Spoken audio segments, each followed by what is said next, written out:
Today, I notice there's so much popularity surrounding the world of bass. Bass players are celebrated all around the world now. But in the beginning, it was not this way. Not at all. When I first started playing bass, as many of you may know, I started out playing guitar first. My journey began on the keyboards. I wanted to play drums. My parents said, no way, we're not gonna listen to you play drums. And I got a keyboard, didn't really get into it a lot. Then I went to the guitar. What led me into the guitar was actually the music I was listening to when I was skateboarding. Now, I was listening to artists like Prince, I was listening to The Who, The Police, I was listening to The Cure. I was listening to a lot of bands like that as I was making that transition into my teenage years. But for me, the guitar, really, the birth of me playing it came from my love of metal, heavy metal, speed metal, thrash metal, death metal. Metal is my roots, and that's what brought me into the world of music and being a musician. So when I started, I went a couple of years where I had a lot of competition. Everyone played guitar. Hardly anyone played the bass. And more people played drums and keyboards than they played bass put together. And I heard one song, and it was Anesthesia Pulling Teeth on the Kill 'Em All record, Cliff Burton. And it changed me forever. Where I felt like I was in this sea of mundane guitar players. I mean, there were guitar players who just blew me away. They were just much, much better than I was. And, I would like to think that I was a very solid rhythm player. I didn't really step to the lead stuff. I left the leads to the other guys who wanted to be the virtuosos or who wanted to be the big show-offs. I was the guy who wanted to just lay the foundation and keep the rhythm. I still flirted with the idea of playing drums, even when I was playing guitar in these bands. Like, I would get on the drummer's kits and show them things that I wanted them to do on the drums, because I kind of have a little bit of a knack for drums. No, I'm not as good as Gene Hoglan or somebody like that on the drums, or Neil Peart, but still, I can hold a beat. That's it. That's all I can say for myself. I can hold a beat on the drums. Once I heard Anesthesia Pulling Teeth, my mind was blown, and at that moment I was like, what is this instrument that I've absolutely paid no attention to whatsoever, other than hearing it creeping through the walls when I was a little kid and my parents would be listening to old soul records or whatever they were listening to, but I would always hear that bass coming through the walls as I was waking up in the morning or in the late afternoon. It always was there, but I never really recognized it. I never paid attention to it. So I started playing the bass, and very quickly I realized that I was just playing in a frequency that was being overlooked and being washed over. This was continuing for a good year and a half, going on 2 years, and then all of a sudden, this happened.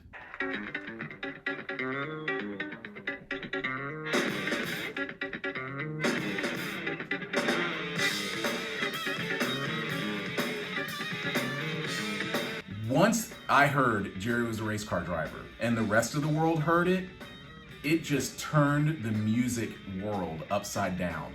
And all of a sudden, this guy, Les Claypool, became the savior of rock, the savior of bass.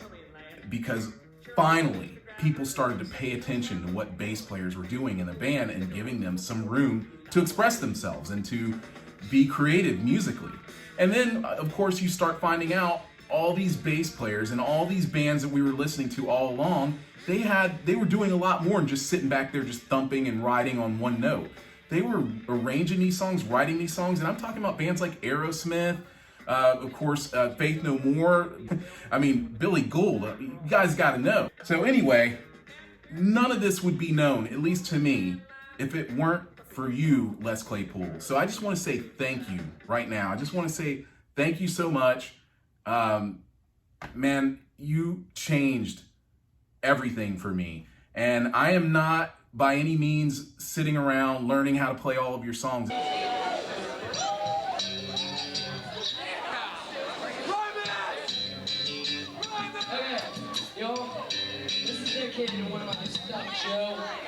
That's not what it's about. What you did for the world of bass is you made people pay attention to it. And when I first heard Primus, I really thought to myself, they had this really weird, unique thing. I never heard anything like Primus before. But as far as the vocals, it was like if Stan Ridgway was a killer bass player. Les Claypool kind of reminds me of Stan Ridgway, Wall of Voodoo, by the way. I feel a hot wind on my shoulder.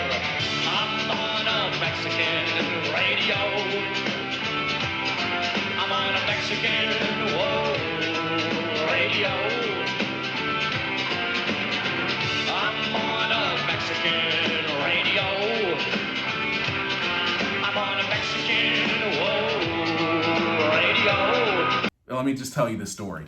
So a long time ago, I showed up at one of the Lollapaloozas, one of the ones that Primus was headlining, or they were either going on right before or right after Alice in Chains. I think they were alternating the headlining gig, but they were one of the last bands to play that night, if not the last band. I weaseled my way into the backstage loading area where they were having the Lollapalooza festival. And when I showed up there with the intent of scamming my way into this show, like getting parking and getting backstage passes. So I'm like giving this guy this whole thing and playing him completely. And I'm telling this guy like, where are my passes? And I'm throwing names of people I knew in the music industry. In a way, they had very little to do with me, but he was buying it to some degree. But he was like, no, dude, you can't park here. And I'm like, no, I was told that I could park right here. And I wanted to park right in the backstage area. And I saw Les Claypool, and he walked right past me. And I said, hey, Les, what's going on? And he turns around and he goes, what's happening?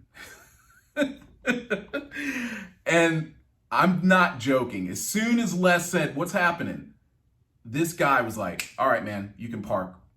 And I was like, I got another friend on the way. He's like, don't worry about it. He can park here too. And just like that, thanks to Les Claypool, we were hanging out backstage.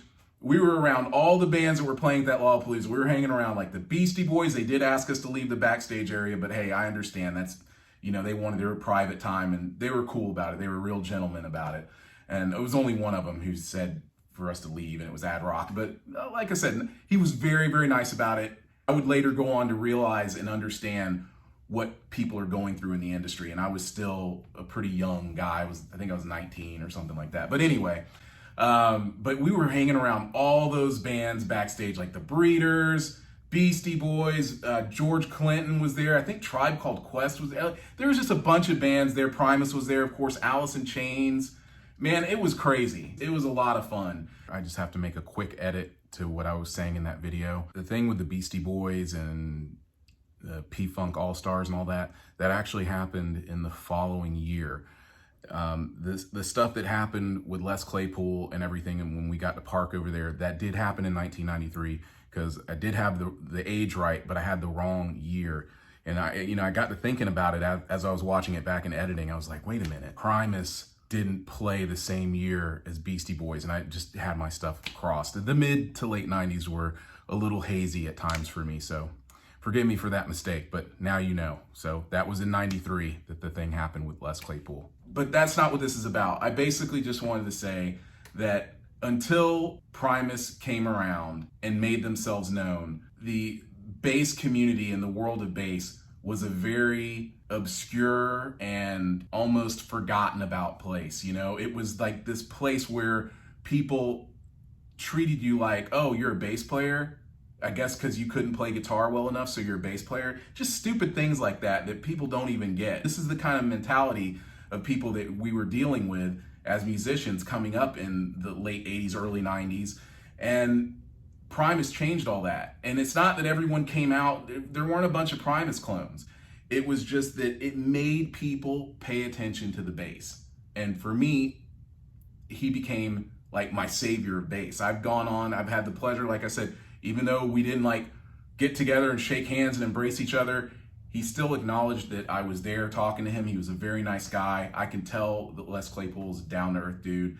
I've been blessed to meet some of my heroes, such as Vic Wooten. Been able to meet Chuck Rainey, who's one of my biggest heroes.